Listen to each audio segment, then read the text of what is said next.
శిరోముండనం కేసులో ఎమ్మెల్సీ తోట త్రిమూర్తులకు 18 నెలల జైలు శిక్ష విధిస్తూ కోర్టు తీర్పునిచ్చింది. దీంతో పాటు 2 లక్షల రూపాయల జరిమానా విధించింది. ఈ కేసులో 28 ఏళ్ల తర్వాత తీర్పు వెలువడింది. 1996 డిసెంబర్ 29న ప్రస్తుత కోనసీమ జిల్లా రామచంద్రాపురం మండలం వెంకటాయపాలెంలో 5 దళితులను హింసించి ఇద్దరికి శిరోముండనం చేశారు. సృష్టించినటువంటి ఎస్సీ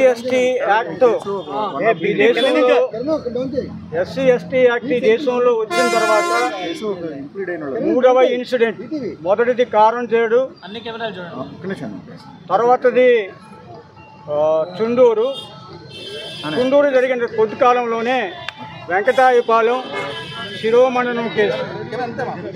శిరోమండనం కేసు 1996 డిసెంబర్ 29వ తేదీన అప్పటి ఎమ్మెల్యే ఇప్పటి ఎమ్మెల్సీ తోట త్రిమూర్తులు గారు వారి అన్నదమ్ములు కలిసి 5 దళిత యువకులని చేయని నేరాన్ని ఆరోపించి ఇద్దరిని జైల్లో పెట్టి ఇద్దరిని శిరోమండనం చేసి మరొకరిని తదుపరి పట్టుకుని పుట్టినటువంటి సంఘటన 28 సంవత్సరాల పాటు న్యాయ పోరాటం అనంతరం ఈరోజు Visakhapatnam SC ST special court న్యాయమూర్తి గారు లాలం శ్రీధర్ గారు తన తీర్పుని వెలువరించడం జరిగింది.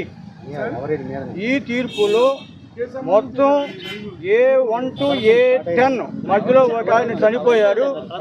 మొత్తం అందరూ కూడా నేరస్తులుగా రుజువు చేయబడింది, పరిగణించబడ్డారు, ప్రకటించారు. సెక్షన్ 342 ఐపీసీ, సెక్షన్ 323, సెక్షన్ 506ల ప్రకారం ఒక్కొక్క సెక్షన్కి 6 నెలలు సాధారణ జైలు శిక్ష మరియు ఫైన్ విధించడం జరిగింది. ఎస్సీ ఎస్టీ యాక్ట్కి సంబంధించి 31S or 25Aలు నిరూపితమైనటువంటి కారణంగా వారికి మరొక 18 నెలలు సాధారణ జైలు శిక్ష విధించబడింది. 1,50,000 రూపాయలు మొత్తంగా వారి నుంచి ఫైన్ వసూలు చేయాలని,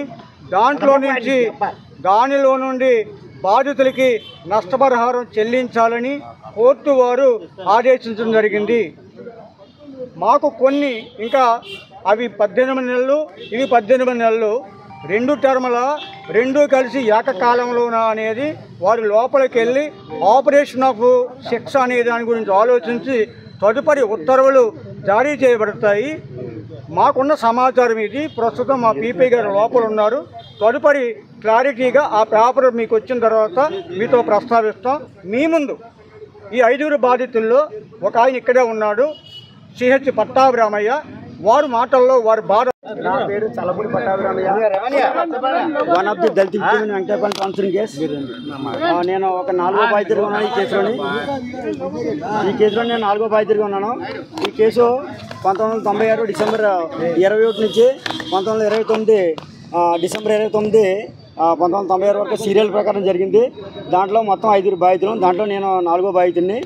అయితే ఈ కేసు అప్పటి నుంచి 28 సంవత్సరాల నుంచి మా బాధనే మేము అలా పడుతూ వచ్చాం. కేసులో మా మీద అదే 1994లో ఇదే తోట త్రిమూర్తులు గారు ఇండిపెండెంట్గా గెలిచినప్పుడు ఆ ఎలక్షన్లో మేము ఏజెంట్గా పనిచేసామండి.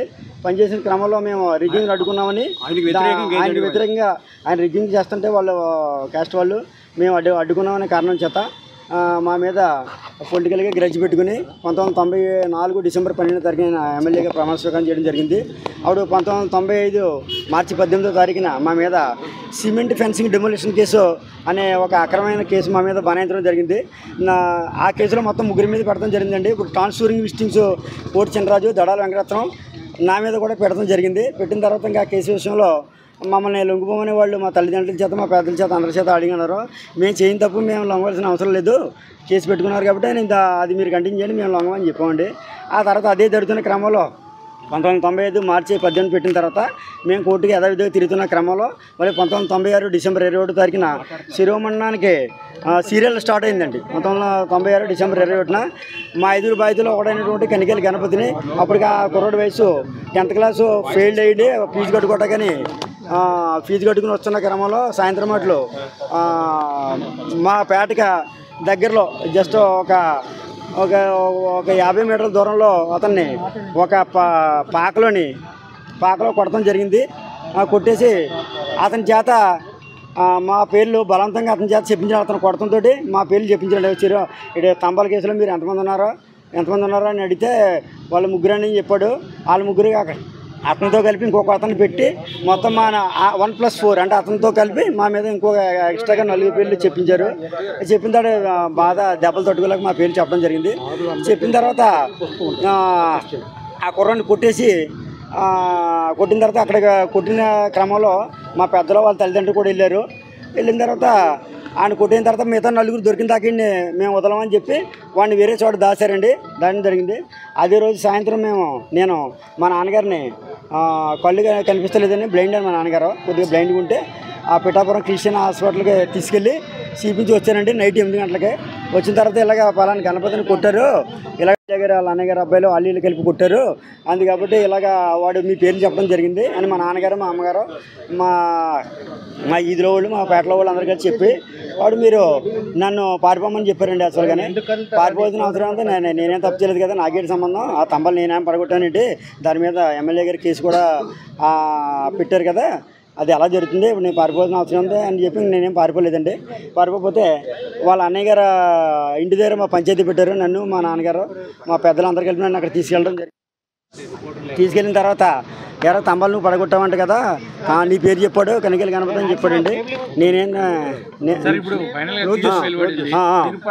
తీర్పులో బట్ట మాకు న్యాయం జరిగిందని మేము చాలా 28 సంవత్సరాల మా యొక్క బాధకే ఇవాళతో తెరపడిందండి. ఈ విషయంలో మాకు సహకరించిన పోలీస్ డిపార్ట్మెంట్ కానివ్వండి, జర్నలిస్టులు కానివ్వండి, మొత్తానికి న్యాయస్థానానికి ఈరోజు కూడా మాకు న్యాయం జరిగినందుకు మేము చాలా సంతోషిస్తున్నామండి. ఇదే ఫైనల్ అండి. మిగతా విషయాలు మా పీపీఆర్ వచ్చిన తర్వాత బయటకు వచ్చాక మేము క్లారిటీగా మిగతా విషయాలు చెప్తాం. ఈ పోరాటంలో మొదట నుండి వెంకటాయపాలెం దళిత ఐక్య వేదిక వెంకటాయపాలెంతో పాటు ఇక్కడ విదసం ఐక్య వేదిక పోరాడింది. ఇప్పుడు వెంకటాయపాలెం దళిత ఐక్య వేదిక కన్వీనర్ భీమశంకర్ గారు మాట్లాడతారు. మీడియా మిత్రులకి అదేవిధంగా